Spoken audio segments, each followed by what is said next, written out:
మాధవపెద్ది పుణ్యశీల ప్రసాద్ నవలా స్రవంతిలో భాగంగా రాగనిలయం నవల కొనసాగింపు. రాగనిలయం రజతోత్సవం జరుపుకుంటోంది ఆ ఏడు. ఏ నోట విన్నా రాగనిలయం పేరే. ఏ పేపర్లలో చూసినా రాగనిలయం అభివృద్ధి పథకాలే. అంతర్జాతీయ సంస్థగా కూడా బాగా ప్రసిద్ధికెక్కింది రాగనిలయం. ఊరూరా దాని బ్రాంచీలు స్థాపించబడ్డాయి. ప్రతి ఊళ్ళోనూ రజతోత్సవ వేడుకలు పెద్ద ఎత్తున జరుగుతున్నాయి. దాని మేనేజర్గా అన్ని బ్రాంచీలని చూసుకోవడానికి పై ఎత్తున చాకులాంటి యువకులు ఉన్నారు. యువకులకేమీ తీసిపోవంటూ యువతులు ఉన్నారు. మెయిన్ బ్రాంచ్ మేనేజరు ఆ రోజు చాలా హడావిడిగా ఉన్నాడు. అతడికి కింద పనిచేసే స్త్రీ పురుషులంతా అతడి కోవకి చెందిన వారే. అందమైన భారీ విగ్రహం, పట్టుదలను సూచించే కళ్ళు. ఒకే సమయంలో అంతటా తానే అయి తిరుగుతున్నాడు అతడు. ఇప్పుడు అక్కడ కొంతమంది యువకులను కూడా బాధ్యత కలిగిన పనులకు తీసుకుంటున్నారు.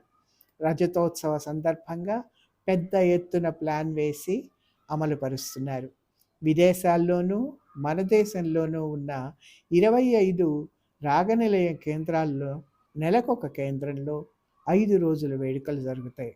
అంతకుముందు అమెరికాలో జరిగింది. ఇప్పుడు అక్కడి నుంచే వస్తున్నాడు ఆ యువక ప్రతినిధి. ఈ నెలలో ఇక్కడ నిర్ణయించారు.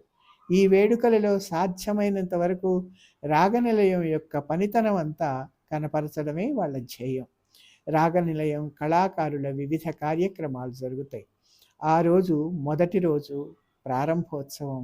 ముఖ్య అతిథిగా గవర్నర్ని ఆహ్వానించారు. అప్పటి గవర్నరు ఒక స్త్రీరత్నం.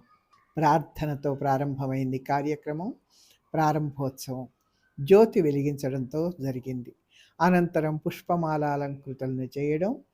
ఆ తర్వాత గవర్నరు రాగనిలయం యొక్క ఆశయాలు, అభివృద్ధి పథకాల గురించి ఎంతో పొగుడుతూ ఇట్లాంటివి ఇంకా ఎన్నెన్నో ఏర్పడాలని, అప్పుడే రామరాజ్యం ఏర్పడగలదని ఎంతో శ్లాఘిస్తూ మాట్లాడారు. ఆ తర్వాత రాగనిలయం జనరల్ మేనేజర్ రాగనిలయం ఏర్పడినప్పటి నుంచి ఏ విధంగా అభివృద్ధిని సాధించిందో, ఎన్ని కష్ట నష్టాలకు వచ్చి దాంట్లో పనిచేసేవారు పైకి వచ్చారో, తమ ప్రణాళికలన్నీ ఏ విధంగా అమలు జరిపారో, దానికి మూలకారకులు ఎవరు ఏ విధంగా సహాయపడ్డారో అంతా చదివి, ఒక విధంగా రాగనిలయం ఏర్పడడానికి మూల స్తంభాలైన 3 వ్యక్తులు అంటూ వారిని వేదికపైకి ఆహ్వానించాడు.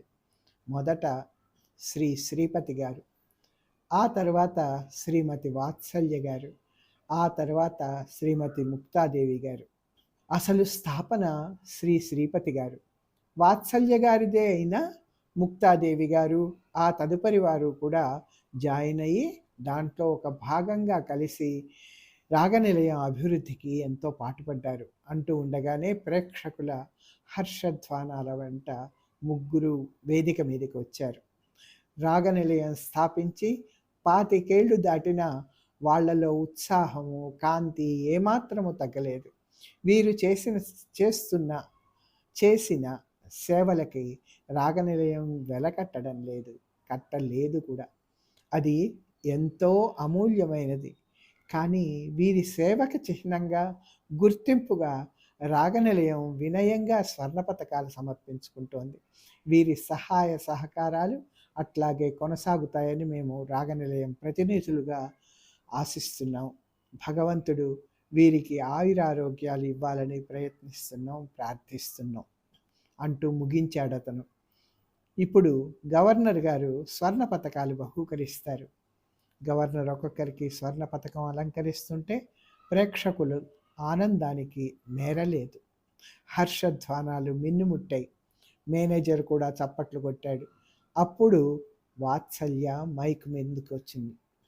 తన కృతజ్ఞతలు తెలుపుతూ రాగనిలయం తరఫున గవర్నర్కి థ్యాంక్స్ చెప్పింది. మా రాగనిలయానికి ఉన్న ముద్దు బిడ్డల్లో ముఖ్యంగా చెప్పుకోదగినవాడు రాగనిలయం జనరల్ మేనేజర్గా ఉన్న శాశ్వత్. అతడు చేసిన కృషి నేడు బాహాటంగా అంగీకరించక తప్పదు. మావి ఊహలైతే వాటిని ఆచరణలో పెట్టింది ఇతడు. ఇంతేకాదు ఇతడిని కన్న తల్లిగా ఆదర్శవంతంగా తీర్చిదిద్దిన ఘనత కూడా ఇక్కడే ఈ వేదిక మీదే ఉన్న శ్రీమతి ముక్తాదేవి గారికి చెందుతుంది. మనం ఆమెను అందుకు అభినందించాలి. ఇతడి సమక్షంలో రాగనిలయం ఇంకా అభివృద్ధి సాధించి ఎంతమంది స్త్రీలకో ఇంకా ఇంకా మార్గదర్శకమవుతూ కలకాలం విలసిల్లాలని ఆశిస్తున్నాను, ఆశీర్వదిస్తున్నాను అంటూ కూర్చుంది వాత్సల్య. వెంటనే శాశ్వత వచ్చి వాత్సల్యకి, గవర్నర్కి, శ్రీపతి ముక్తలకి కృతజ్ఞతలు చెప్పి నమస్కారం చేశాడు. ఆ తర్వాత రాగనిలయం డ్యాన్స్ ట్రూప్ వాళ్ళు సీతా పరిత్యాగం అనే బ్యాలే నృత్య నాటికని ప్రదర్శించారు. అందరూ వెళ్ళిపోయాక వాత్సల్య శాశ్వత్ని హృదయానికి హత్తుకొని అభినందించింది. ముక్త ఆనందానికి మేరలేదు. తన జీవితమే ధన్యమైనదనుకుంది. శాశ్వత్ తల్లి కాళ్ళకి నమస్కరించినప్పుడు 2 చేతులతో లేవనెత్తి ఆనంద బాష్పాలతో చూస్తూ ఉండిపోయింది. అమ్మా, ఎవరో మిమ్మల్ని చూడాలంటున్నారు అంటూ వచ్చి చెప్పిందో అమ్మాయి. ఎవరా అనుకుంటూ లేచి వెళ్ళింది ముక్త. ఈ 25 ఏళ్లలో కాలచక్రం అందరి జీవితాల్లోనూ మార్పు తెచ్చింది. మోహన కోడలయ్యాక సుందరమ్మకి ఆమెలోని అవకరాలన్నీ బయటపడసాగాయి. ముఖ్యంగా ఆమె కుంటితనం మరింత కనబడుతోంది ఆమెకి. అదీగాక ఏళ్ళు గడుస్తున్న కొద్దీ ఆమె ఒంటరిదైంది. కిరణ్కి ముక్త పదే పదే గుర్తు రాసాగింది. ఆమె రాగనిలయంలో చేరడం, రాగనిలయం అభ్యున్నతి, తన కొడుకు నలుగురిలో మంచి పేరు తెచ్చుకోవడం అన్నీ తెలుస్తూనే ఉన్నాయి. ముక్త గుణగణాలు, ఉత్తమ సంస్కారం ఒక్కొక్కటే అర్థమవుతున్న కొద్దీ తను పోగొట్టుకున్నదేమిటో తెలిసి విచారం, వ్యధ కలగసాగాయి. కొడుకు కోసం తప్పించసాగాడు. 2-3 సార్లు ప్రయత్నించిన రాగనిలయంలో ప్రవేశం లభించలేదు. లభించిన ముక్తను చూడడం పడలేదు. ఇన్ని నిరాశలు, ఎదురు దెబ్బలు ఒక్కసారే చుట్టుముట్టడంతో మోహన కూడా జీవచ్ఛంలాగానే తయారైంది. కిరణ్ కూడా చాలా వ్యసనాలకి బానిసయ్యాడు.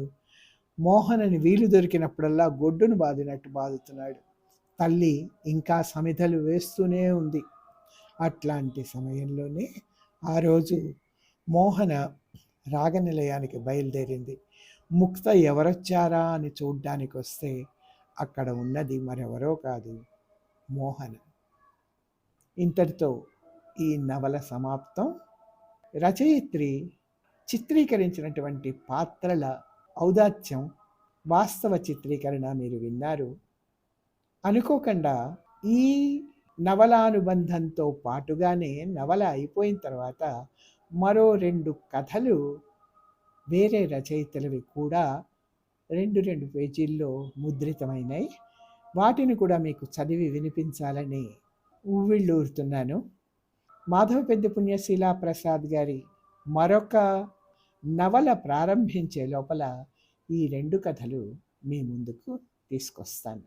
నన్ను ఆదరిస్తున్న మీ అందరికీ కృతజ్ఞతలతో కళ్యాణ శారద.